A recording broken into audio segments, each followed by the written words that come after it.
Good morning everyone. देखिए, जो हमारा लास्ट टॉपिक है यानी जो हमारा रनिंग टॉपिक है, कल हमने आपका जो यूनिट थर्ड है वो हमने स्टार्ट किया था। जो आपका यूनिट थर्ड है वो क्या है? Carbonyl compounds. तो सबसे पहले कार्बोनिल्स की डेफिनेशन आपको दी गई थी कि कार्बोनिल्स का डेफिनेशन हम ये नहीं कह सकते कि किसी भी कंपाउंड में कार्बोनिल ग्रुप CO ग्रुप का होना कार्बोनिल कंपाउंड की डेफिनेशन है, ऐसा बिल्कुल भी नहीं है। कार्बोनिल ग्रुप जो है वो एसिड और एस्टर्स में भी प्रेजेंट होता है, बट वो कार्बोनिल्स नहीं होते। तो हम क्या कहेंगे? कार्बोनिल कंपाउंड्स वो होते हैं जिनमें जो CO ग्रुप होता है, कार्बोनिल ग्रुप, उसकी एक वैलेंसी एल्किल और दूसरी H या किसी एल्किल से अगर संतुष्ट हो तो बनने वाली स्पीशीज कार्बोनिल कहलाती है। और इस आधार पर ये दो प्रकार के होते हैं, एल्डिहाइड और कीटोन। जब एक वैलेंसी एल्किल और एक वैलेंसी H से संतुष्ट हो तो ऐसे कंपाउंड कहलाते हैं एल्डिहाइड, और जब दोनों वैलेंसी एल्किल ग्रुप से संतुष्ट हो तो वो कहलाते हैं कीटोन। ठीक है, ये सब चीज़ें हमने कल वाली क्लास में डिस्कस की थी। फिर मैंने आपको IUPAC नोमेनक्लेचर जो था कार्बोनिल्स का वो एक्सप्लेन किया था कि अगर एल्डिहाइड एक ग्रुप CHO ग्रुप किसी कंपाउंड में है तो हम जो सफिक्स यूज़ करते हैं वो एल यूज़ करते हैं, और अगर कीटोनिक ग्रुप है तो ओन यूज़ करते हैं। ये चीज़ आपको बताई थी। अगर कोई भी इन दोनों में से, जैसे CHO या CO में से अगर सब्स्टिट्यूएंट के फॉर्म में कोई कार्बोनेट प्रेजेंट है तो हम जो प्रीफिक्स यूज़ करते हैं वो क्या यूज़ करते हैं? ऑक्सो। ठीक है, जनरली ऑक्सो यूज़ किया जाता है, लेकिन कभी कभी फॉर्मिल भी यूज़ कर लेते हैं एल्डिहाइड के लिए, क्योंकि मान लो किसी कंपाउंड में एल्डिहाइड और कीटोन दोनों ही सब्स्टिट्यूएंट के फॉर्म में है तो दोनों को ऑक्सो अगर आप लिख देंगे तो आइडिया नहीं लगा पाएंगे ना कौन सा एल्डिहाइड है कौन सा कीटोन है, इसलिए हम एल्डिहाइड को फॉर्मिल से डिनोट कर देते हैं वहाँ। ठीक है, तो इस तरह से आप जो है हमने इसका नोमेनक्लेचर कंप्लीट किया था, समझ रहे होंगे आप। अभी आज जो हमारा टॉपिक है वो क्या है? Physical properties. आज जो कार्बोनिल्स का प्रॉपर्टीज़ हमें देखना है वो क्या है?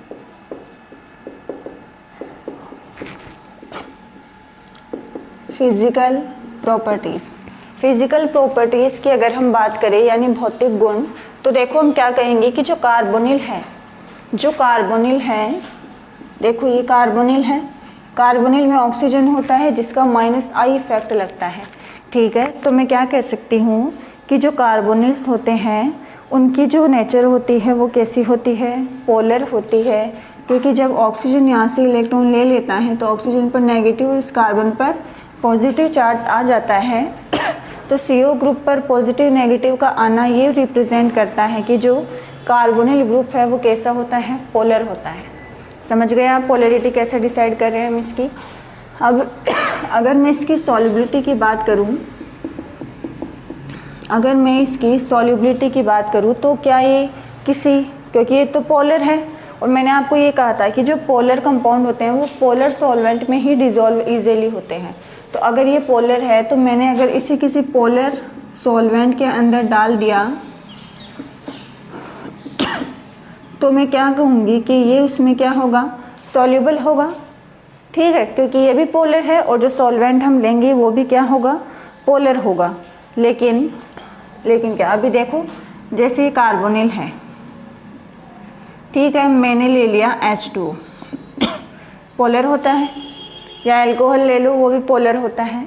तो हम क्या कहेंगे कि इसका जो ऑक्सीजन है वो तो इस H के साथ बॉन्ड बनाएगा और जो कार्बन पॉजिटिव है वो ऑक्सीजन के साथ बॉन्ड बनाएगा। समझ रहे हो ना एसोसिएशन किस प्रकार से पोलर ग्रुप का पोलर ग्रुप से किस तरह से एसोसिएशन होता है कि दोनों के पॉजिटिव नेगेटिव जो पोल होते हैं वो आपस में इंटरेक्शन करते हैं।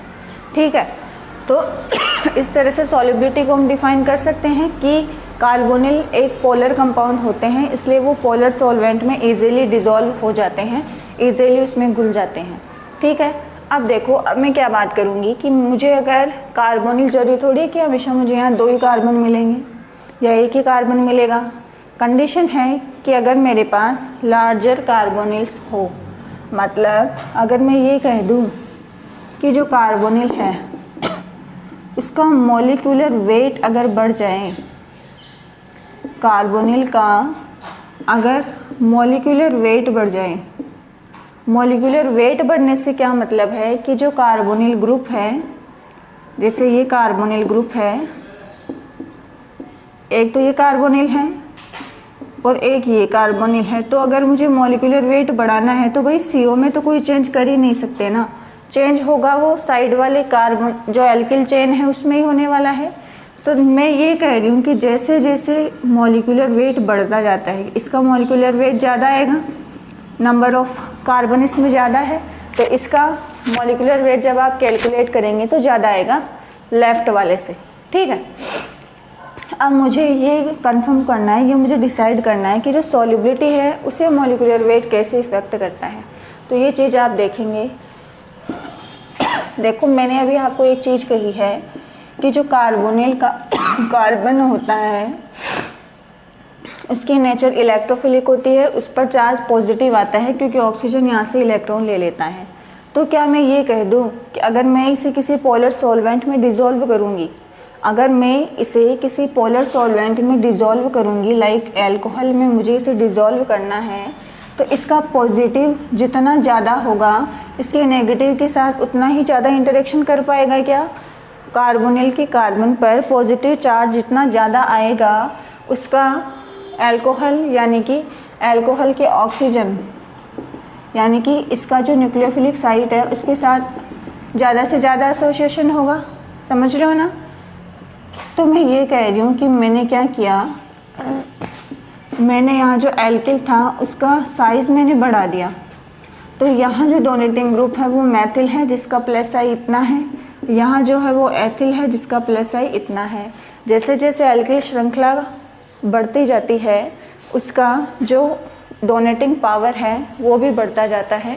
तो यहाँ एथिल ग्रुप होने की वजह से इसका जो प्लस आई इफेक्ट है, इलेक्ट्रॉन डोनेटिंग पावर जो है वो इससे ज़्यादा होगा, ज़्यादा होगा। अब देखो जैसे इसने इलेक्ट्रॉन लिए, ठीक है, जैसे इसने इलेक्ट्रॉन लिए तो इस पर जो पॉजिटिव आएगा उसको बैलेंस करने के लिए इसका प्लस आई है, इसका प्लस आई भी बैलेंस करेगा, लेकिन उतना थोड़ी कर पाएगा क्योंकि इसकी तो इंटेंसिटी कम है और इसकी इंटेंसिटी ज़्यादा है। ठीक है, तो यहाँ जब पॉजिटिव आएगा तो उसे ये जो एथिल है वो न्यूट्रल कर देगा, इससे ज़्यादा न्यूट्रल कर देगा। तो यहाँ जो आने वाला पॉजिटिव है वो माना मैंने इतना आएगा और जो यहाँ आएगा वो उससे ज़्यादा आएगा क्योंकि यहाँ न्यूट्रल करने के लिए सिर्फ मैथिल है जिसका प्लस आई इफेक्ट एथिल से कम है, तो वो इस पॉजिटिव को उतना बैलेंस नहीं कर पाता। ठीक है ना?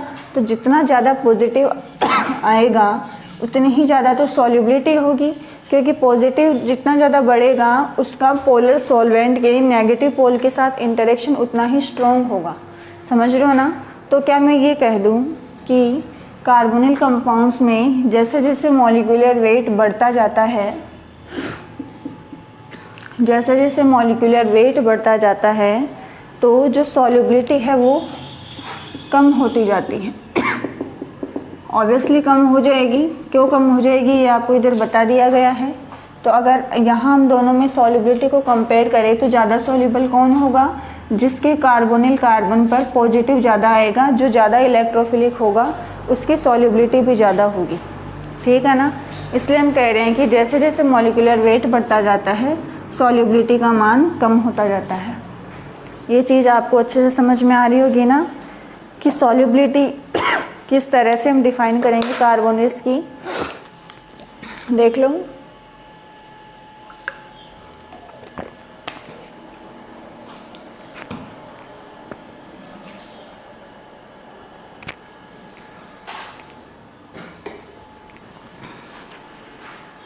इस तरह से आप जो सॉल्युबिलिटी है कार्बोनिल का वो डिसाइड कर लेंगे। कुछ भी नहीं किया है, बस पोलर होता है कार्बोनिल, इसके बेस पे पोलर सॉल्वेंट में उसको डिज़ोल्व किया है। डिज़ोल्व करने के बाद बस ये कहा है कि कार्बोनिल कार्बन पर जितना ज़्यादा पॉजिटिव आएगा उसका सॉल्वेंट के नेगेटिव पोल के साथ इंटरेक्शन उतना ही स्ट्रॉन्ग होगा और सॉल्युबिलिटी भी उतनी ही ज़्यादा होगी। ठीक है ना? तो जैसे जैसे मॉलिक्यूलर वेट बढ़ता जाता है कार्बोनिल कार्बन की इलेक्ट्रोफिलिसिटी कम होती जाती है और उसका सॉल्युबिलिटी भी क्या होता जाता है? कम होता जाता है। ये चीज़ आपको अच्छे से समझ में आ गई होगी। ठीक है, ये फिज़िकल प्रॉपर्टी आपका फर्स्ट क्या था? सॉल्युबिलिटी, विलयता। ठीक है, ये आपको समझ में आ गया। अब सेकंड देखो, सेकंड जो फिजिकल प्रॉपर्टी है वो क्या है? सेकंड फिजिकल प्रॉपर्टी है बॉइलिंग पॉइंट। बॉइलिंग पॉइंट, जब हमने अल्कोहल कवर किया था तो वहाँ बॉइलिंग पॉइंट और मेल्टिंग पॉइंट को हमने हाइड्रोजन बॉन्डिंग से डिफाइन किया था कि हाइड्रोजन बॉन्डिंग की वजह से अल्कोहल के जो मेल्टिंग पॉइंट और बॉइलिंग पॉइंट है वो बढ़ जाते हैं, क्योंकि अब इंट्रामोलिकुलर हाइड्रोजन बॉन्डिंग को ब्रेक करने के लिए ज़्यादा एनर्जी देनी पड़ती है। तो ऐसे ही कुछ बात मैं कार्बोनिल के लिए भी कह दूंगी। क्या कह देंगे? देखो, ये दो कार्बोनिल है, हमें ये चीज़ अच्छे से पता है कि कार्बोनिल का जो ऑक्सीजन है उस पर तो पार्शियल नेगेटिव आता है और कार्बन पर पार्शियल पॉजिटिव आता है। ये तो हमें पता ही है, क्योंकि ऑक्सीजन का -I En ज़्यादा होती है तो वो इलेक्ट्रॉन लेता है पाई की, ठीक है। ऐसे यहाँ भी यही चीज़ होती है। ऐसे ही अगर आगे और भी कार्बोनिल होंगे तो वहाँ भी यही चीज़ होगी, ठीक है। अल्कोहल में क्या होता था? अल्कोहल में हम इस तरह से बनाते थे ROH, HOR, ऐसे हम इंटरमोलिकुलर एसोसिएशन करवाते थे, ठीक है। इसी तरह से होता था, ठीक है। तो देखो यहाँ भी इंटरमोलिकुलर एसोसिएशन हो सकता है क्या? बिल्कुल हो सकता है। इसका इसका नेगेटिव इसके पॉजिटिव के साथ इंटरेक्शन करेगा, ठीक है, और इसका नेगेटिव इसके पॉजिटिव के साथ क्या करेगा? इंटरेक्शन करेगा। समझ रहे हो ना क्या कह रहे हैं? किस तरह से H बॉन्डिंग हो रही है वो चीज़ आपको समझ में आ रही है? सॉरी, H बॉन्डिंग नहीं, किस तरह से एसोसिएशन हो रहा है वो आपको समझ में आ रहा है। इसे आप H बॉन्डिंग नहीं कह सकते। H बॉन्डिंग नहीं है, H तो है ही नहीं, H बॉन्डिंग ये नहीं है, ये एक टाइप का एसोसिएशन है, ठीक है ना। तो इस एसोसिएशन की वजह से इनके जो बॉइलिंग पॉइंट है वो बढ़ जाते हैं। अगर मैं इसी मॉलिक्यूलर वेट की कोई एल्केन लूँ, एल्केन, अगर इसी मॉलिक्यूलर वेट की मैं कोई एल्केन लूँ तो कंपैरेटिव अगर बॉइलिंग पॉइंट देखा जाएगा तो इसका ज़्यादा आएगा, क्योंकि इसमें इंटरमॉलिक्यूलर एसोसिएशन होता है। इंटरमॉलिक्यूलर एसोसिएशन यानी अंतराण्विक संगुणन, अंतराण्विक संगुणन यहाँ पर होता है। इंटरमॉलिक्यूलर एसोसिएशन, इंटरमॉलिक्यूलर यानी दो या दो से अधिक मॉलिक्यूल में संगुणन, ठीक है। तो ये चीज़ यहाँ हो रही है। तो अगर मैंने ये तो कह दिया कि समान अणुभार वाली एल्केन से जो कार्बोनिल है उनके जो गलनांक वर्तनांक है वो ज़्यादा होते हैं, क्योंकि उनमें इंटरमॉलिक्यूलर एसोसिएशन होता है। लेकिन अगर इसी को मैं अल्कोहल से कंपेयर करूँ, क्योंकि इंटरमॉलिक्यूलर एसोसिएशन तो अल्कोहल में भी होता है, लेकिन अल्कोहल में जो बॉन्डिंग होती है वो हाइड्रोजन बॉन्डिंग होती है। हाइड्रोजन बॉन्डिंग इसकी तुलना में ज़्यादा इफ़ेक्टिव है, ठीक है ना। इसके तुलना में हाइड्रोजन बॉन्डिंग ज़्यादा इफ़ेक्टिव है, क्योंकि जो हाइड्रोजन है उसकी विद्युत ऋणता कार्बन से कम होती है। तो जो ऑक्सीजन का पावर है, कैचिंग पावर या फिर उसको बांध के रखने की कैपेसिटी, ठीक है ना, ऑक्सीजन के पास एक तो कार्बन है और एक हाइड्रोजन है, तो जिसकी विद्युत ऋणता कम होगी ऑक्सीजन उसको ज़्यादा पावर से पकड़ेगा ना। इसलिए हम कहते हैं कि जो एसोसिएशन है वो सबसे ज़्यादा अल्कोहल में होता है, और अल्कोहल में एसोसिएशन ज़्यादा होने की वजह से कार्बोनिल के अगर बॉइलिंग पॉइंट में अल्कोहल से कंपेयर करूँगी तो वो कम आएंगे। अगर कार्बोनिल के बॉइलिंग पॉइंट को अगर अल्कोहल से कंपेयर करूँगी तो वो कम आएगा। क्यों कम आएगा? क्योंकि अल्कोहल में जो इंटरमॉलिक्यूलर हाइड्रोजन बॉन्डिंग होती है वो ज़्यादा स्ट्रॉन्ग होती है, ठीक है ना। क्यों स्ट्रॉन्ग होती है वो आपको मैंने बता दिया है। तो बस यही चीज़ आपको आपके नोट्स में मिलने वाली है कि जो बॉइलिंग पॉइंट होता है, अगर कार्बोनिल का बॉइलिंग पॉइंट हम किसी समान अणुभार वाली एल्केन से कंपेयर करें तो कार्बोनिल का ज़्यादा आता है बॉइलिंग पॉइंट, क्योंकि इसमें इंटरमॉलिक्यूलर एसोसिएशन के कारण एक्स्ट्रा बॉन्डिंग प्रेजेंट होती है। जब एक्स्ट्रा बॉन्ड बन जाएंगे तो तोड़ने के लिए एनर्जी भी ज़्यादा देनी पड़ेगी। लेकिन जब इसी कार्बोनिल को हम किसी अल्कोहल से कंपेयर करते हैं जिसका अणुभार इसके सेम है, तो हम ये देखते हैं कि अब जो बॉइलिंग पॉइंट है वो अल्कोहल का ज़्यादा आता है, क्योंकि अल्कोहल में जो intermolecular association, intermolecular hydrogen bonding है वो कार्बोनिल के इंटरमॉलिक्यूलर एसोसिएशन से ज़्यादा इफेक्टिव होती है। तो इसे तोड़ने के लिए भी अब एनर्जी ज़्यादा देनी पड़ती है। समझ गए होंगे ना किस तरह से हम बॉइलिंग पॉइंट को डिसाइड करेंगे। समझ गए हैं ना।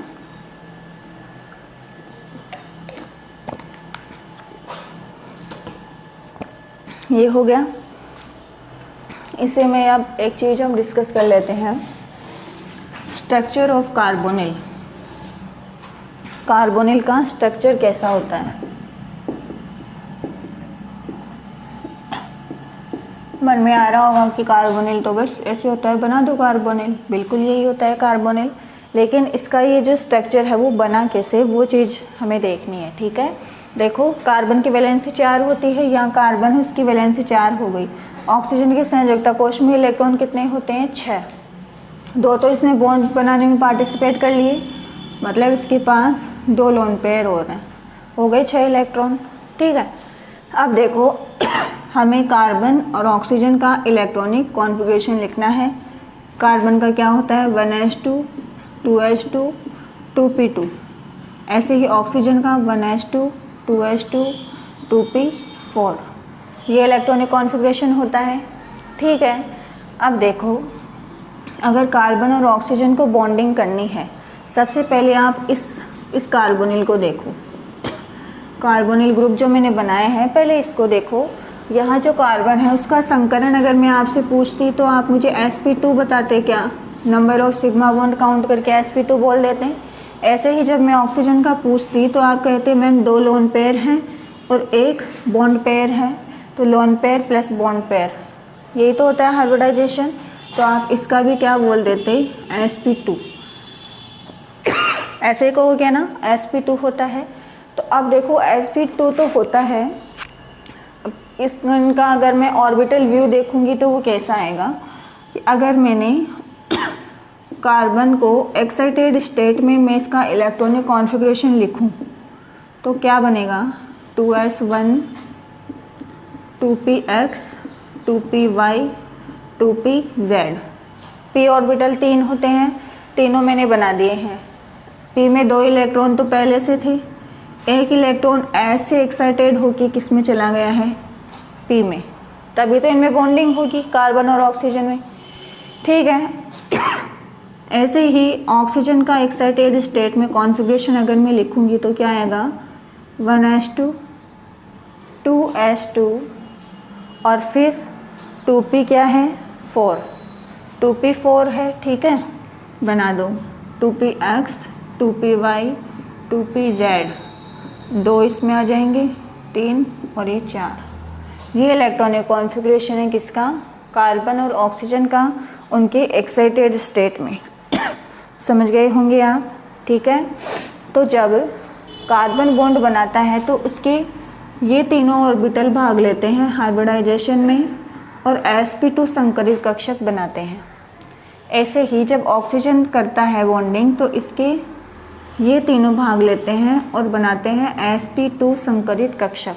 आप लोगों ने हाइब्रिडाइजेशन जब पढ़ा होगा 11th-12th में तो आपको ये चीज़ें बताई गई होंगी कि जो हाइब्रिडाइजेशन में S और P ऐसे बोलते हैं ना, जितने परमाणविक कक्षक भाग लेते हैं उतने ही आणविक कक्षक बनते हैं। ऐसे बोलते हैं ना, जितने संकरण में जितने ऑर्बिटल पार्टिसिपेट करते हैं उतने ही हाइब्रिड ऑर्बिटल्स बनते हैं। मतलब देखो कहने का मतलब ये है कि 1 S और 2 P, जब sp2 संकरण आता है तो 3 ऑर्बिटल पार्टिसिपेट करते हैं, 1 S और 2 P। तो मैं ये कह दूंगी क्या कि बनने वाले संकरित कक्षक भी संख्या भी कितनी आएगी 3 आएगी। मतलब जो कार्बन है उसके भी 3 संकरित कक्षक बनेंगे sp2 sp2 sp2। ऐसे ही जो ऑक्सीजन है उसके भी 3 संकरित कक्षक बनेंगे sp2 sp2 sp2। अब देखो इसका स्ट्रक्चर, देखो स्ट्रक्चर देखते हैं इसका। ये कार्बन है और ये ऑक्सीजन है। ठीक है, अब हमें क्या करना है, हमें इसका ऑर्बिटल व्यू देखना है किस तरह से इनमें बॉन्डिंग होती है। देखो सबसे पहले क्या होता है, ऑक्सीजन और कार्बन इन दोनों का दोनों के पास 3 sp2 ऑर्बिटल है, ये चीज़ तो हमें पता चल गई। दोनों के पास 3 sp2 है, ठीक है। तो एक sp2 मैंने इधर बना दिया, एक sp2 इधर बना दिया, एक sp2 इधर बना दिया। ये भी sp2 है कार्बन का, ये भी sp2 है और ये भी sp2 है। ऐसे ही ऑक्सीजन का ये भी sp2 है, ये भी sp2 है और ये भी sp2 है। यही तो होता है कि जब किसी संकरण में ऑर्बिटल्स भाग लेते हैं तो जितने कक्षक भाग लेते हैं उतने ही संकरित कक्षक बनते हैं। जैसे एक sp की अगर बात करें तो 2 उसमें जो कक्षक है वो पार्टिसिपेट करते हैं, एक s और 2p। तो जब संकरित कक्षक sp बनेगा तो 2 बनेंगे, 2 sp बनेंगे। ऐसे ही जब sp2 संकरण होता है तो एक s और 2p यानी कि 3 कक्षक भाग लेते हैं ना, तो बनने वाले संकरित कक्षक भी 3 होते हैं, 3 sp2, ठीक है ना। इसीलिए मैंने यहाँ ऑक्सीजन के 3 sp2 बनाए हैं और ऐसे ही कार्बन के 3 sp2 बनाए हैं, ठीक है। अब देखो जो कार्बन है उसका भी एक pz ऑर्बिटल बचा हुआ है, ठीक है, ठीक है। हमारे पास जो कार्बन है उसका भी एक pz बचा हुआ है और जो ऑक्सीजन है उसका भी एक pz ऑर्बिटल बचा हुआ है। ये चीज़ आपको इधर दिख रही होगी। इलेक्ट्रॉनिक कॉन्फ़िगरेशन जब मैंने बनाया है तो दोनों का एक एक pz जो ऑर्बिटल है वो बॉन्डिंग में पार्टिसिपेट नहीं कर रहा, वो हाइब्रिडाइजेशन में पार्टिसिपेट नहीं कर रहा, तो वो हमारे पास प्रेजेंट है, ठीक है। अब देखो क्या होता है कि इसके जो बीच वाले ऑर्बिटल हैं दोनों के एक एक sp2 ऑर्बिटल तो क्या कर लेते हैं, ये तो कर लेते हैं सिग्मा बॉन्डिंग। देखना, ये तो कर लेते हैं क्या, सिग्मा बॉन्डिंग, ठीक है। ये कार्बन और ये है ऑक्सीजन। इसी तरह से होगा, ठीक है। आपको दिख ही नहीं रहा है तो नीचे बनाते हैं।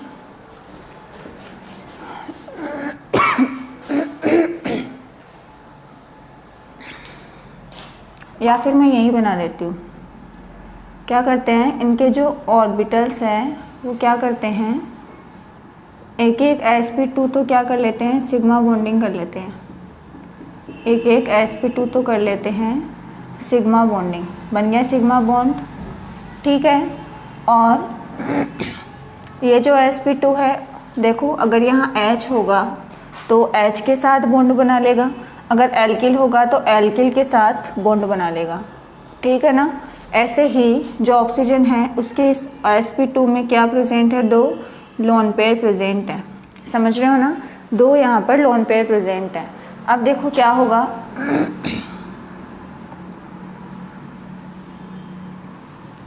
अब जो pz ऑर्बिटल है इनका, जिसमें इनके पास क्या है, इलेक्ट्रॉन डेंसिटी है, एक एक इलेक्ट्रॉन है ना दोनों के पास, समझ रहे हो ना, दोनों के पास एक एक क्या है, इलेक्ट्रॉन है। तो मैं ये कहूँगी ना कि जो pz ऑर्बिटल है वो उसमें इलेक्ट्रॉन डेंसिटी है, तो मैंने माना p ऑर्बिटल डंबल शेप होते हैं ना, पॉजिटिव और नेगेटिव से रिप्रेजेंट करते हो, जो इनका डायरेक्शन होता है। जो पॉजिटिव नेगेटिव का क्या मतलब है, जैसे ये कोई ऑर्बिटल है, दोनों ब्लैक आगे की तरफ है, ठीक है ना। मैंने माना कि ये दोनों क्या है, ब्लैक वाला पोर्शन क्या है, पॉजिटिव, और ये वाला है नेगेटिव। पॉजिटिव नेगेटिव क्या शो करता है, सिर्फ लोब का डायरेक्शन शो करता है, इनका डायरेक्शनल प्रॉपर्टी शो करता है, ठीक है ना। कि अगर एक इधर और एक यू है, मतलब एक का नेगेटिव आगे है, एक का पॉजिटिव आगे है, पाई बॉन्डिंग ऐसे ही तो होती है, ठीक है ना। तो जो पॉजिटिव नेगेटिव है वो सिर्फ इनकी डायरेक्शनल प्रॉपर्टी को शो करते हैं कि जो पॉजिटिव है वो इस नेगेटिव के साथ बॉन्डिंग करेगा और जो नेगेटिव है वो इस पॉजिटिव के साथ बॉन्डिंग करेगा। तो जब समपार्श्विक अतिव्यापन होता है, जब लोब इस तरह से कोलैटरल ओवरलैपिंग करती है तो बनने वाला बॉन्ड होता है पाई, समझ रहे हो ना। तो ये बॉन्ड कैसा होगा, पाई बॉन्ड। तो ये जो ऑर्बिटल व्यू है कार्बोनिल का, कि कार्बोनिल में सिग्मा बॉन्ड कितने हो गए, एक हो गया ना, ये रहा, और एक होता है पाई बॉन्ड, ये चीज़ आपको समझ में आ गई होगी ना, कार्बोनिल का स्ट्रक्चर कैसा होता है, अच्छे से समझ में आ गई होगी है ना। सबसे पहले हमने कार्बन का इलेक्ट्रॉनिक विन्यास लिखा है, फिर अगर उसे बॉन्डिंग करनी है तो उसे एक्साइटेड स्टेट में जाना पड़ेगा ना। एक्साइटेड स्टेट में जाने के बाद हमने क्या देखा कि कार्बन के 3 ऑर्बिटल हाइब्रिडाइजेशन में भाग लेते हैं तो उसका संकरण आ जाता है sp2। अगर sp2 में 3 ऑर्बिटल भाग ले रहे हैं तो बनने वाले संकरित कक्षक भी 3 होंगे, मतलब 3 sp2 बनेंगे, ठीक है। फिर ऐसे ही जो ऑक्सीजन है हमने उसके लिए भी ये चीज़ अप्लाई की, फिर हमने उसके लिए भी यही चीज़ देखा कि हमने एक्साइटेड स्टेट में जब भेजा तो कार्बन और ऑक्सीजन दोनों के पास एक एक पी जेड ऑर्बिटल जो है उसमें इलेक्ट्रॉन डेंसिटी है और वो हाइब्रिडाइजेशन में भाग भी नहीं लेता है, तो वो क्या करता है, वो भाग लेता है पाई बॉन्डिंग में।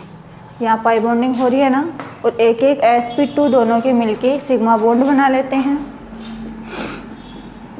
बाकी बचे हुए sp2 में ऑक्सीजन के दोनों sp2 में तो 2 लोन पेयर होते हैं, और ये जो कार्बन के sp2 है वो किसी भी एल्किल या H के साथ ओवरलैपिंग कर सकता है, समझ गए होंगे ना।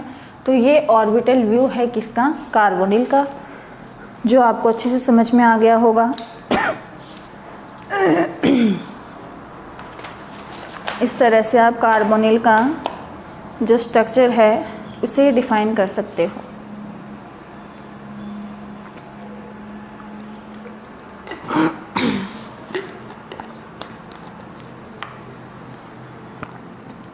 समझ में आ रहा होगा ना। अब देखो, मैं आगे जो नेक्स्ट पॉइंट है वो बात कर रही हूँ किसकी, नेक्स्ट जो हेडिंग है वो है रिएक्टिविटी ऑफ कार्बोनिल। कार्बोनिल की रिएक्टिविटी देखेंगे हम अलग अलग रिएक्शंस के प्रति, जैसे न्यूक्लियोफाइल के प्रति, इलेक्ट्रोफाइल के प्रति, ठीक है ना। तो जो नेक्स्ट हमारा हेडिंग है वो क्या है, रिएक्टिविटी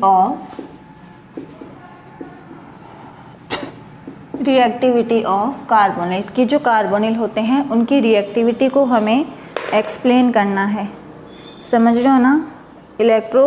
उनकी रिएक्टिविटी को हमें क्या करना है, एक्सप्लेन करना है। तो देखो, सबसे पहले हमें क्या पता है कि जो कार्बोनिल होते हैं उनमें एक कार्बन, CO ग्रुप की बात कर रही हूँ, एक कार्बन और एक ऑक्सीजन होता है, ठीक है ना। जिसमें जो ऑक्सीजन है उसकी विद्युत ऋणता कितनी होती है, अराउंड 3.5, और कार्बन के अराउंड 2.5। मतलब जो विद्युत ऋणता में अंतर है वो क्या डिफाइन करता है कि जो ऑक्सीजन है उसकी विद्युत ऋणता ज़्यादा होने के कारण वो क्या करता है कि जो पाई इलेक्ट्रॉन डेंसिटी है, इस CO की जो पाई इलेक्ट्रॉन डेंसिटी है उसको अपनी तरफ ले लेता है। तो जब ये ले लेता है तो जो कार्बोनिल है उसके कार्बन पर चार्ज क्या आ जाता है, पॉजिटिव, यानी धनावेश वहाँ पर आ जाता है, समझ रहे हो ना। अब देखो, जैसे मुझे इसकी रिएक्शन किससे करवानी है, मुझे इसकी रिएक्शन न्यूक्लियोफाइल से करवानी है।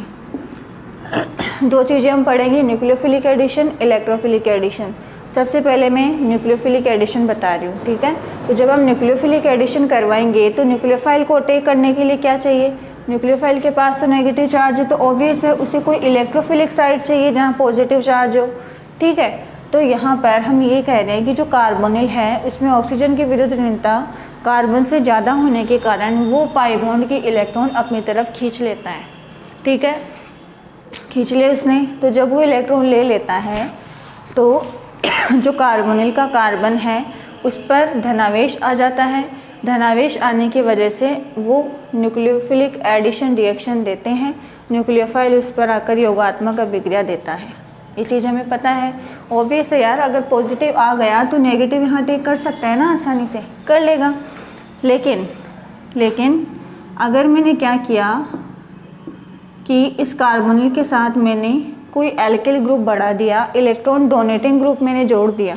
CH3 भी तो डोनेटिंग होता है, यहाँ एक CH3 था, यहाँ मैंने एथिल बना दिया, तो डोनेटिंग पावर बढ़ गया ना। मतलब मैंने अगर कोई इलेक्ट्रॉन रिलीजिंग ग्रुप यहाँ पर लगा दिया तो इसका डोनेटिंग पावर बढ़ने की वजह से जो यहाँ पॉजिटिव पहले आ रहा था, मान लो पहले इतना आ रहा था, वो अब कम आएगा, क्या कम आएगा ना, क्योंकि अब इससे इलेक्ट्रॉन यहाँ से ज़्यादा मिलेंगे तो इसका पॉजिटिव न्यूट्रल होता जाएगा।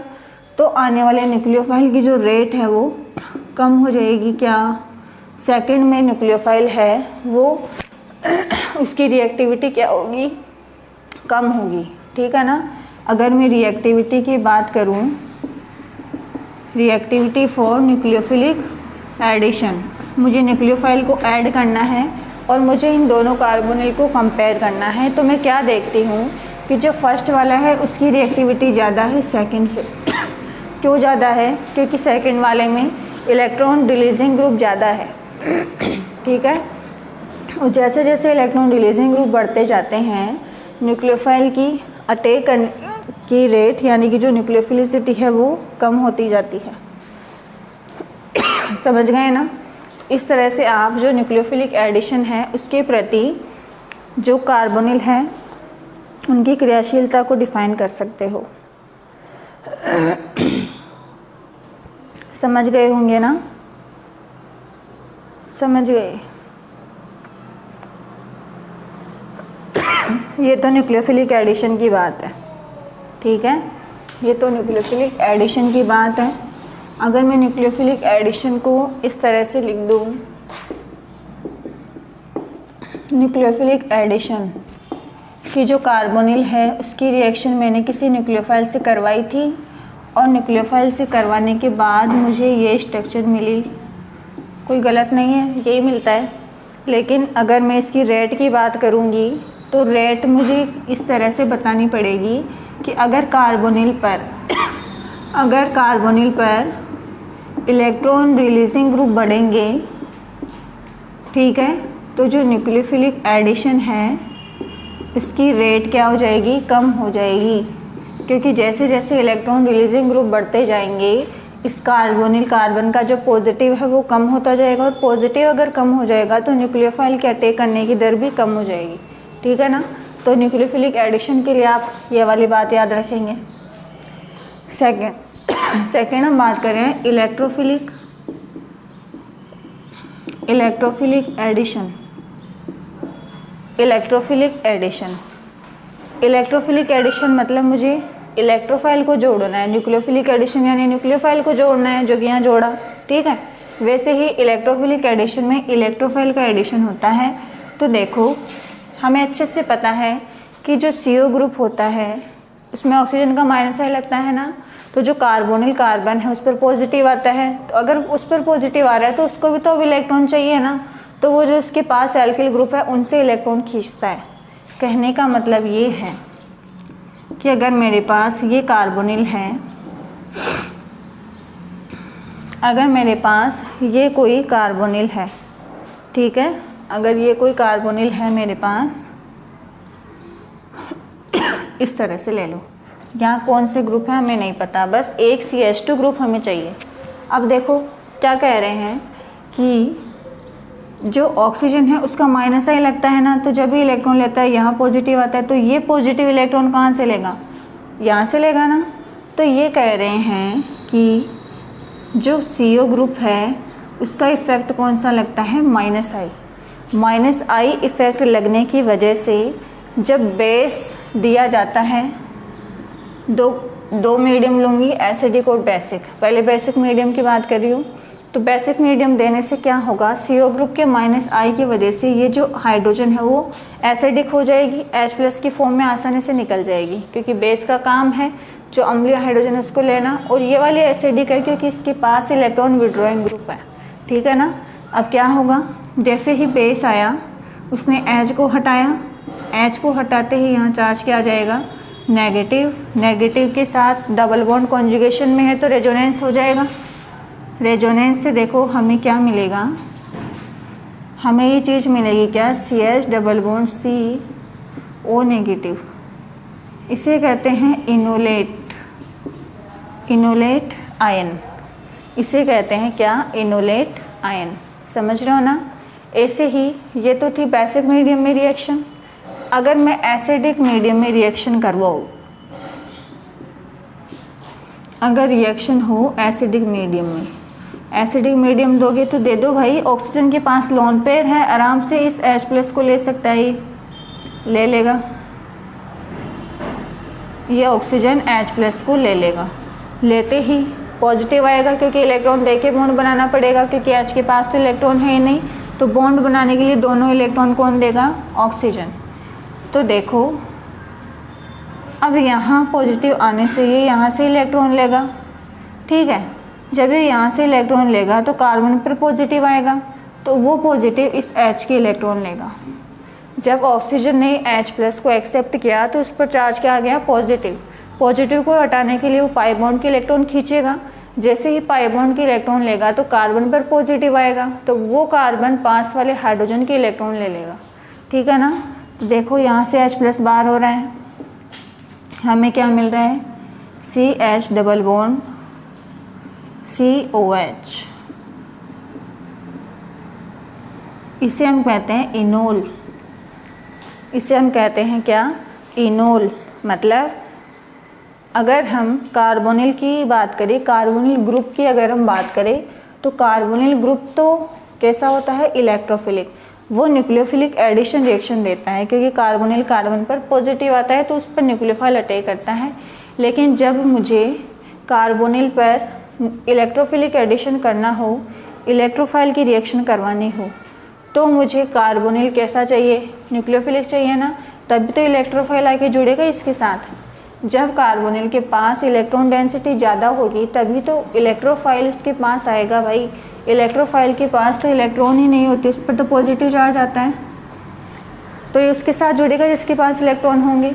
तो जब कार्बोनिल की बेसिक मीडियम में रिएक्शन होती है तो जो इनोलेट फॉर्म बनती है वो भी एक न्यूक्लियोफाइल की तरह बिहेव करती है। इस इलेक्ट्रोफाइल पे अटैक देखो इस तरह से हो जाता है, ये यहाँ, और ये पाई बॉन्ड के इलेक्ट्रॉन यहाँ अटैक करते हैं। देखो हमें क्या मिल जाता है? यहाँ आ गया इलेक्ट्रोफाइल। ऐसे ही जब इनोल फॉर्म से रिएक्शन होती है तब भी यही चीज़ होती है, हमें यहाँ इलेक्ट्रोफाइल मिल जाता है। ये क्या होती है? इलेक्ट्रोफिलिक एडिशन रिएक्शन, जिसके लिए कार्बोनिल को या तो अपने इनोल फॉर्म में जाना पड़ता है या अपनी इनोलेट फॉर्म में जाना पड़ता है। बिना इनोलेट फॉर्म में गए कभी भी इलेक्ट्रोफिलिक एडिशन नहीं दे सकते कार्बोनिल्स, क्योंकि जो कार्बोनिल होता है उसकी जो कीटो फॉर्म होती है, ये जो कीटो फॉर्म होती है वो सिर्फ न्यूक्लियोफिलिक एडिशन दे पाती है, और जो इनोल या इनोलेट फॉर्म होती है वो इलेक्ट्रोफिलिक एडिशन रिएक्शन देती है। ये चीज़ आपको अच्छे से समझ में आनी चाहिए। आ रही होगी ना? कुछ भी नहीं किया है। कार्बोनिल का जो ऑक्सीजन है उसका माइनस लगता है तो कार्बोनिल की कार्बन पर चार्ज आ जाता है पॉजिटिव। पॉजिटिव आने का मतलब क्या है कि उस पर कोई भी नेगेटिव चार्ज स्पीशीज अटैक कर सकती है, तो मैंने न्यूक्लियोफाइल का अटैक करवा के न्यूक्लियोफिलिक एडिशन करवा दिया, ठीक है। फिर सेकंड है इलेक्ट्रोफिलिक एडिशन। इलेक्ट्रोफिलिक एडिशन का मतलब है मुझे इलेक्ट्रोफाइल को जोड़ना है। अब इलेक्ट्रोफाइल को अगर जोड़ना है तो कार्बोनिल में ऊपर वाला देखो न्यूक्लियोफिलिक एडिशन, अगर मैं कार्बोनिल की कीटो फॉर्म ले लूँगी तो वहाँ तो इलेक्ट्रोफाइल जुड़ ही नहीं पाएगा ना, क्योंकि कार्बन पर चार्ज क्या आ रहा है? पॉजिटिव। पॉजिटिव पर पॉजिटिव तो जुड़ता ही नहीं है। तो अगर मुझे इलेक्ट्रोफिलिक एडिशन रिएक्शन करवानी है तो मुझे या तो कार्बोनिल की रिएक्शन बेसिक मीडियम में लेनी होगी या एसिडिक मीडियम में। तो जब बेसिक मीडियम में रिएक्शन करवाएंगे तो जो न्यूक्लियोफाइल होता है वो इनोलेट होता है, और एसिडिक मीडियम में रिएक्शन होती है तो जो न्यूक्लियोफाइल होता है वो इनोल होता है, जो इलेक्ट्रोफाइल से के साथ रिएक्शन करके इलेक्ट्रोफिलिक एडिशन रिएक्शन हमें देते हैं। समझ गए होंगे ना? देख लो आप अच्छे से देख लो।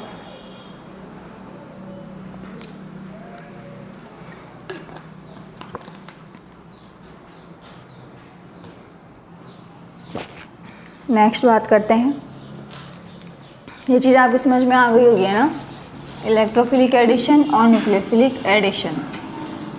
अब रिएक्टिविटी ऑफ कार्बोनिल में ही मैं एक और चीज़ डिस्कस करने वाली हूँ। क्या? फैक्टर अफेक्टिंग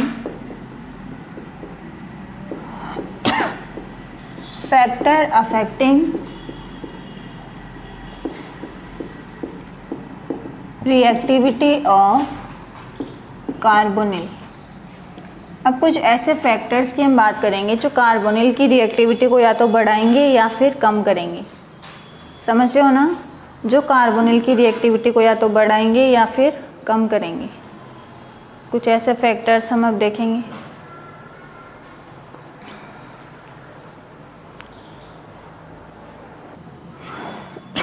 देखो, हमें बात करनी है कार्बोनिल की रिएक्टिविटी की, ठीक है।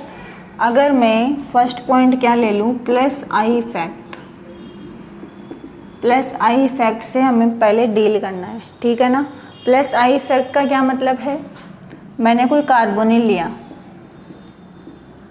एक मैंने ये वाला कार्बोनिल लिया जिसके पास दोनों H है, एक मैंने ऐसा कार्बोनिल लिया जिसमें एक H और एक मैथिल है, और एक ऐसा कार्बोनिल लिया जिसके पास दोनों ही मैथिल है। समझ रहे हो ना। कार्बोनिल की रिएक्टिविटी की मैं बात कर रही हूँ, तो कार्बोनिल की रिएक्टिविटी हमें बहुत ही अच्छे से समझ में आ गई होगी अब तक कि जो ऑक्सीजन है उसके En ज़्यादा होने की वजह से वो इलेक्ट्रॉन लेता है और कार्बन पर चार्ज क्या आता है, पॉजिटिव, ठीक है ना। तो पॉजिटिव जितना ज़्यादा आएगा इस कार्बन पर, पॉजिटिव जितना ज़्यादा आएगा इसकी रिएक्टिविटी उतनी ही ज़्यादा होगी, तभी तो न्यूक्लियोफाइल आके जुड़ेगा वही इससे, ठीक है। तो देखो, जैसे जैसे इलेक्ट्रॉन डोनेटिंग ग्रुप यहाँ बढ़ते जाएंगे, जैसे जैसे इलेक्ट्रॉन डोनेटिंग ग्रुप यहाँ बढ़ते जाएंगे, इलेक्ट्रॉन डोनेटिंग ग्रुप जैसे जैसे यहाँ बढ़ते जाएंगे, जो रिएक्टिविटी है कार्बोनिल की वो कम होती जाएगी। क्यों कम होती जाएगी कि जैसे जैसे डोनेटिंग ग्रुप बढ़ेंगे इस पर जो पॉजिटिव इस ऑक्सीजन के इलेक्ट्रॉन लेने की वजह से आएगा वो तो कम होता जाएगा, क्योंकि इलेक्ट्रॉन तो उसे यहाँ से मिलते जाएंगे ना। तो पॉजिटिव का जो मात्रा है, जैसे मान लो यहाँ आने वाला जो पॉजिटिव है वो इतना है, यहाँ आने वाला ज़्यादा है, इतना है, यहाँ आने वाला थोड़ा कम है और यहाँ आने वाला सबसे कम है। ऐसा क्यों हो रहा है, क्योंकि यहाँ पर इलेक्ट्रॉन डोनेटिंग ग्रुप बढ़ते जा रहे हैं। जैसे जैसे डोनेटिंग ग्रुप बढ़ते जाएंगे तो पॉजिटिव चार्ज जो आएगा उसको न्यूट्रल करते जाएंगे ना। तो हम क्या कह देंगे कि सबसे ज़्यादा रिएक्टिव कौन होगा, फर्स्ट। सबसे ज़्यादा रिएक्टिव होगा फर्स्ट, देन सेकंड, और सबसे कम रिएक्टिव होगा थर्ड। तो हम क्या कह देंगे कि जैसे जैसे प्लस आई वाले ग्रुप बढ़ते जाते हैं, प्लस आई वाले ग्रुप जैसे जैसे बढ़ते जाते हैं, रिएक्टिविटी ऑफ कार्बोनिल डिक्रीज होती जाती है। ये चीज़ आपको बहुत अच्छे से समझ में आ रही होगी। जैसे जैसे प्लस आई बढ़ता जाता है कार्बोनिल की रिएक्टिविटी कम होती जाती है, क्योंकि कार्बोनिल के कार्बन पर जो पॉजिटिव है वो क्या होता जाता है, कम होता जाता है। पॉजिटिव जितना कम होता जाएगा न्यूक्लियोफाइल के अटैक करने की रेट उतनी ही कम हो जाएगी। समझ गए होंगे ना। ये प्लस आई इफेक्ट है, ठीक है। ऐसे ही सेकेंड इफेक्ट मैं क्या ले रही हूँ, डीलोकलाइजेशन। सेकेंड इफेक्ट क्या है, डीलोकलाइजेशन। देखो, डीलोकलाइजेशन, डीलोकलाइजेशन क्या कहता है कि मेरे पास एक कार्बोनिल ऐसा है जो एक पीएच रिंग के साथ जुड़ा हुआ है और एक मैथिल के साथ जुड़ा हुआ है, और एक कार्बोनिल मेरे पास ऐसा है जो दोनों तरफ पीएच रिंग से जुड़ा हुआ है, जो दोनों तरफ पीएच रिंग से जुड़ा हुआ है, ठीक है ना। मुझे यहाँ इन दोनों की रिएक्टिविटी को बताना है। तो देखो भाई, कार्बोनिल का जो ऑक्सीजन है वो इलेक्ट्रॉन खींचता है, ये तो हमें अच्छे से पता है। अब जब यहाँ पॉजिटिव आएगा तो उसे इलेक्ट्रॉन कौन देगा, रिंग देगी ना। तो यहाँ रिंग के देने से इस पर जो पॉजिटिव आएगा वो बहुत ही कम आएगा, ठीक है ना। लेकिन यहाँ दो दो रिंग है, मान लो इस एक रिंग ने तो रेजोनेंस अपना पूरा कर लिया, अब पॉजिटिव आ रहा है तो उसको न्यूट्रल अब ये वाली रिंग करेगी। समझ रहे हो ना। यहाँ दो दो रिंग बढ़ने की वजह से यहाँ जो रेजोनेंस इफेक्ट है वो बहुत ज़्यादा लगेगा, जो रिलीजिंग पावर है, जो डोनेटिंग पावर है वो ज़्यादा होगा, इसका भी होगा और इसका भी होगा। समझ रहे हो ना। और डोनेटिंग पावर बढ़ने से कार्बोनिल की रिएक्टिविटी तो कम होती है। तो मैं क्या कह दूंगी, यहाँ दो दो डोनेटिंग ग्रुप लगने की वजह से इसकी रिएक्टिविटी कम होती है और फर्स्ट वाले की रिएक्टिविटी ज़्यादा होती है। समझ रहे हो ना। जितने ज़्यादा डोनेटिंग ग्रुप होंगे कार्बोनिल पर उसकी रिएक्टिविटी उतनी ही कम होगी, क्योंकि जो डोनेटिंग ग्रुप है वो कार्बोनिल कार्बन पर आने वाले पॉजिटिव को कम करते जाएंगे। जब पॉजिटिव ही नहीं आएगा भाई तो न्यूक्लियोफाइल अटैक कैसे करेगा। जब न्यूक्लियोफाइल अटैक ही नहीं करेगा तो कौन सी रिएक्टिविटी की बात की जा रही है, ठीक है ना। तो रिएक्टिविटी का मतलब ही क्या है कि कार्बोनिल पर जो पॉजिटिव आने वाला है वो कितना है। अगर वो ज़्यादा है तो रिएक्टिविटी ज़्यादा है, अगर वो कम है तो रिएक्टिविटी कम है। तो यहाँ दो डोनेटिंग ग्रुप है जिनका प्लस R लग रहा है। ये भी इलेक्ट्रॉन दे रहा है रेजोनेंस से, इसलिए इसका भी प्लस R। ये भी रेजोनेंस से इलेक्ट्रॉन दे रहा है, इसलिए इसका भी प्लस R। लेकिन यहाँ केवल एक का प्लस R है, दूसरे का प्लस I, और जो R इफेक्ट होता है वो डोमिनेट करता है I से। तो यहाँ ज़्यादा डोनेटिंग ग्रुप है, इसलिए इसका जो रिएक्टिविटी है कार्बोनिल का वो कम होगा। और जो फर्स्ट वाला है उसमें एक रिंग का प्लस R ही लग रहा है, इसलिए उसकी जो रिएक्टिविटी है वो क्या होगी, ज़्यादा होगी। ये चीज़ आपको बहुत अच्छे से आ रही होगी ना, कितने सिंपल से कंसेप्ट हैं। बस हमें थोड़ा सा स्मार्ट माइंड रखना है पूरे यूनिट में। हर एक चीज़ में लॉजिक है, हर एक चीज़ में कंसेप्ट है। जितना इंटरेस्ट लेके आप लोग पढ़ोगे उतना ही मज़ा आएगा। सेकंड इफेक्ट में ले रही हूँ माइनस I। प्लस I की हमने बात कर ली, वहाँ मैंने एक बार तो इलेक्ट्रॉन रिलीजिंग ग्रुप एल्किल को लिया और एक बार रिंग को लिया। तो रिंग वाले में प्लस R लगता है जो कि इंडक्टिव से ज़्यादा डोमिनेट करता है। अब माइनस I इफेक्ट का क्या मतलब है, मैंने एक ले लिया CF3COCH3, एक मैंने ले लिया CH3COCH3। देखो यहाँ तीनों H है, यहाँ तीनों F है।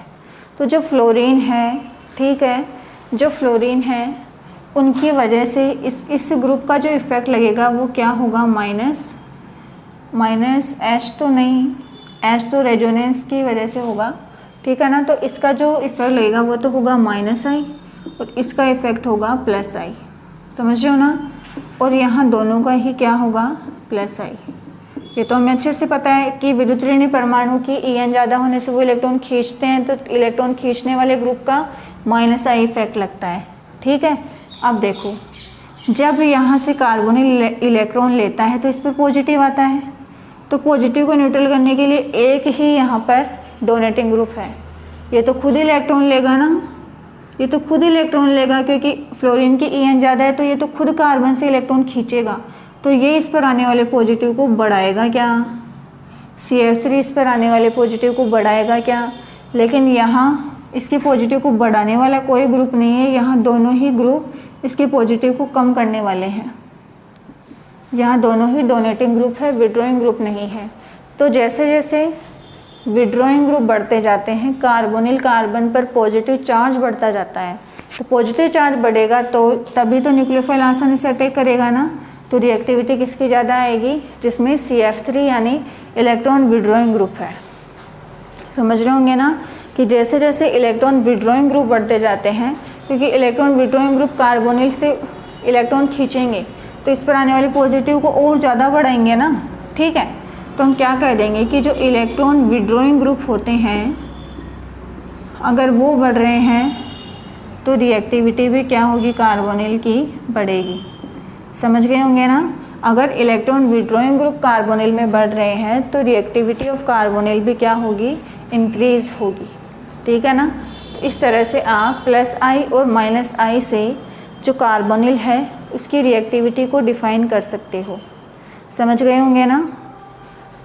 अब देखो, अब मैं कुछ अलग अलग टाइप के कार्बोनिल्स लूँगी और उनकी रिएक्टिविटी की हम बात करेंगे। एसिड हैलाइड, अक्स कोई भी हेलोजन है भाई, ठीक है ना। फिर है एल्डिहाइड, फिर है कीटोन, फिर है एनहाइड्राइड, फिर है एनहाइड्राइड, ठीक है। एनहाइड्राइड के बाद मैंने ले लिया एस्टर,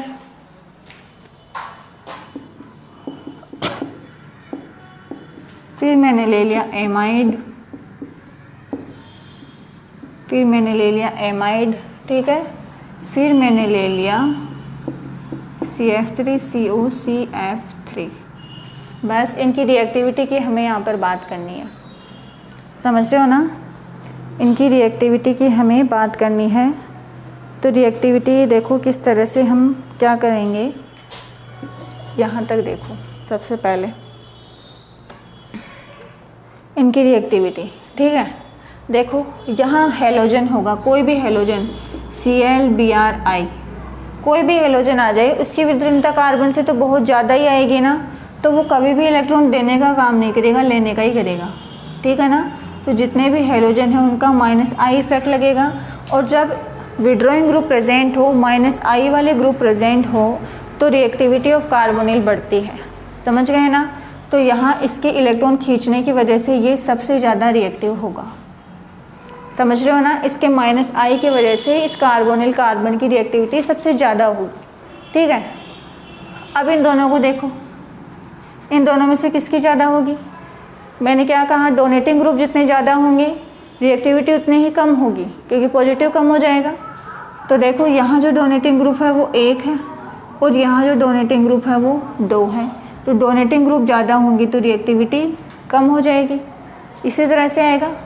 अब यहाँ देखो, यहाँ इलेक्ट्रॉन देने वाला ग्रुप एल्किल है, मतलब इसका लगेगा +I, लेकिन यहाँ इलेक्ट्रॉन देने वाला ग्रुप ऑक्सीजन है जो रेजोनेंस कर रहा है, मतलब इसका जो इफेक्ट लगेगा वो क्या होगा, +R, समझ रहे हो ना। तो R इफेक्ट जो होता है वो इंडक्टिव से डोमिनेंट होता है, रेजोनेंस ज़्यादा इफेक्टिव होता है, ज़्यादा प्रभावी होता है। तो रेजोनेंस से इलेक्ट्रॉन डोनेट किए जाएंगे ना, उनका अमाउंट ज़्यादा होगा, वो बड़ा होगा, वो इफ़ेक्टिव होगा। तो मैं क्या कह दूं कि इसका डोनेटिंग पावर ज़्यादा होगा इससे, और डोनेटिंग पावर अगर ज़्यादा है तो ऑब्वियस है रिएक्टिविटी कम हो जाएगी। क्या, अगर डोनेटिंग पावर ज़्यादा है तो रिएक्टिविटी कम हो जाएगी, ठीक है ना। ऐसे ही मुझे इन दोनों को कंपेयर करना है। अब देखो यहाँ भी ऑक्सीजन रेजोनेंस कर रहा है, ऊपर वाले में भी ऑक्सीजन रेजोनेंस कर रहा है, लेकिन यहाँ जो ऑक्सीजन है वो 2-2 कार्बोनिल के साथ रेजोनेंस कर रहा है। तो अगर मैं इसको ये कह दूँ कि ये 50% तो इधर रेजोनेंस करेगा, 50% इधर करेगा, ठीक है ना। लेकिन इसका ऑक्सीजन 100% इधर ही रेजोनेंस करने वाला है। तो ये कह दूँ क्या कि जब मैं इस कार्बोनिल की रिएक्टिविटी की बात करती हूँ तो इस 100 में से 50% ही इधर भेजता है, ठीक है, लेकिन ये पूरे के पूरे इधर भेज देता है। तो ज़्यादा डोनेटिंग पावर किसका होगा, जिसका 100% इधर जा रहा है। जो ज़्यादा पावर से इलेक्ट्रॉन डोनेट करेगा उसका डोनेटिंग पावर ज़्यादा होगा ना। तो इसका ऑक्सीजन दोनों के साथ रेजोनेंस कर रहा है, तो वो इसके साथ उतना ज़्यादा रेजोनेंस नहीं कर पाएगा ना, तो उसका डोनेटिंग पावर कम होगा और इसका ज़्यादा होगा, समझ गए ना। डोनेटिंग पावर ज़्यादा, रिएक्टिविटी कम, तो रिएक्टिविटी दोनों में से ज़्यादा किसकी आएगी, ऊपर वाले की आएगी, क्योंकि उसमें डोनेटिंग ग्रुप का जो +R है वो कम लग रहा है, ठीक है। अब इन दोनों को कंपेयर करो, यहाँ डोनेटिंग ग्रुप नाइट्रोजन है, यहाँ डोनेटिंग ग्रुप ऑक्सीजन है। नाइट्रोजन की विद्युत ऋणता कम होती है, नाइट्रोजन की विद्युत ऋणता कम होती है ऑक्सीजन से। तो विद्युत ऋणता जब कम होगी तो जो इलेक्ट्रॉन है उनको बांध के रखने की कैपेसिटी भी कम होगी। जिसकी विद्युत ऋणता ज़्यादा होगी वो अपने इलेक्ट्रॉन आसानी से नहीं देगा ना। तो जब इलेक्ट्रॉन आसानी से जाएंगे ही नहीं, इन दोनों की बात कर रही हूँ, जब इलेक्ट्रॉन आसानी से नहीं जा पाएंगे तो यहाँ जो पॉजिटिव है उसको न्यूट्रल भी कम करेगा। क्या मतलब, अगर मैं इसके रेजोनेंस की और इसके रेजोनेंस की अगर मैं बात करूँ तो इसका जो डोनेटिंग पावर है वो ज़्यादा है, क्योंकि इसकी विद्युत ऋणता कम है तो इसके लोन पेयर आसानी से चले जाएंगे। इसकी विद्युत ऋणता ज़्यादा है तो इलेक्ट्रॉन आसानी से नहीं जाएंगे। तो जहाँ इलेक्ट्रॉन ज़्यादा आसानी से जाएंगे वहाँ रिएक्टिविटी सबसे कम होगी। तो ऑर्डर ये आ जाएगा। ये चीज़ आप लोगों को समझ में आ गई होगी भाई, बहुत ही अच्छे से आपको ये चीज़ समझ में आ गई होगी कि हम किस तरह से कार्बोनिल की जो रिएक्टिविटी है उसको डिसाइड करते हैं, ठीक है ना। तो इस तरह से हमारे पास कितने भी कार्बोनिल ग्रुप आ जाए, CO ग्रुप हमारे पास कितने भी आ जाए, हम उनकी रिएक्टिविटी का आइडिया लगा लेंगे इन सभी फैक्टर के बेस पे कि अगर विड्रॉइंग पावर है किसी ग्रुप का तो वो रिएक्टिविटी ऑफ कार्बोनिल को बढ़ाता है, अगर डोनेटिंग पावर है तो वो कम करता है। अगर डोनेटिंग पावर भी अलग अलग है तो हम देखेंगे कि +I है, +R है, +H है, तो जिसके अकॉर्डिंग जो प्लस आर होता है ज़्यादा इफेक्टिव होता है, तो जहाँ प्लस आर होगा उसकी जो रिएक्टिविटी है वो सबसे कम हो जाएगी। उसके बेस पर हम इनका इस तरह से ऑर्डर लिख सकते हैं। ये चीज़ आपको समझ में आ गई होगी भाई, अच्छे से समझ गए होंगे ना। ये हमारा आज का लेक्चर है जो मैं यहीं पर फिनिश करती हूँ, ठीक है। अभी हम इसका जो नेक्स्ट है आगे जो इसका हम पढ़ेंगे वो सिंथेसिस पढ़ेंगे, प्रिपरेशन पढ़ेंगे कार्बोनिल का, ठीक है ना। कार्बोनिल का फॉर्मेशन करेंगे। तो आज का क्लास अपना यहीं तक है, नेक्स्ट क्लास में आगे का हम कवर करेंगे, ठीक है।